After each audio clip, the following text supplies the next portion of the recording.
India news हट, भारत की खबरें सच्चाई के साथ। राहुल तेजस्वी की यात्रा में अखिलेश होंगे शामिल। अखिलेश का चुनाव आयोग पर गंभीर आरोप। अखिलेश यादव ने कहा कि वह इंडिया गठबंधन की यात्रा में शामिल होने का ऐलान किया है। उन्होंने कहा कि चुनाव आयोग गड़बड़ी करके डीएम के पीछे छिपता है और डीएम लोग सीईओ के पीछे छिपते हैं। उन्होंने कहा कि पार्टियों को अब नाम जुड़वाना, वोट डलवाना सब करना पड़ रहा है। बिहार विधानसभा चुनाव से पहले राहुल गांधी, तेजस्वी यादव वोटर अधिकार यात्रा पर निकले हैं, जिसमें आने वाले दिनों में अखिलेश यादव शामिल होंगे। समाजवादी पार्टी के प्रमुख अखिलेश यादव ने कहा कि वे इंडिया गठबंधन की यात्रा में शामिल होंगे। उन्होंने स्पष्ट कहा, मैं इंडिया गठबंधन की यात्रा में जाऊंगा। चुनाव प्रक्रिया पर भी अखिलेश ने गंभीर सवाल उठाए हैं। उन्होंने आरोप लगाया कि चुनाव आयोग चुनाव में गड़बड़ी होने पर डीएम के पीछे छिप रहा है और डीएम लोग सीईओ के पीछे छिप रहे हैं। अखिलेश यादव ने अंत में कहा कि अब राजनीतिक पार्टियों और कार्यकर्ताओं का काम बहुत बढ़ गया है।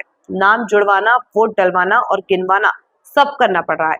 चुनाव प्रक्रिया पर भी अखिलेश ने गंभीर सवाल उठाए। उन्होंने आरोप लगाया कि चुनाव आयोग चुनाव में गड़बड़ी होने पर डीएम के पीछे छिप रहा है और डीएम लोग सीईओ के पीछे छिप रहे हैं।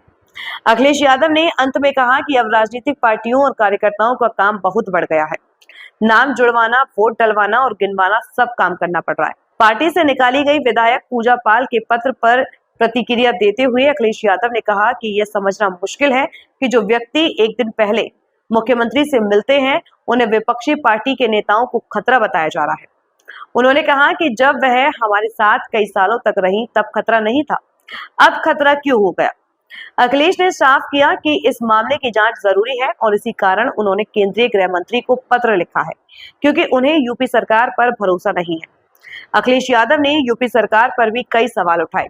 उन्होंने कहा कि राज्य की सरकार चल रही है या नहीं, यह समझ में नहीं आ रहा। किसान खाद की कमी के कारण लाइनों में लगे हुए हैं और कई बुजुर्ग किसानों की जान चली गई। उन्होंने पूछा कि आखिर सरकार बताए कि खाद कहाँ है। उन्होंने जंगलों से सटे जिलों में हो रही घटनाओं का भी जिक्र किया।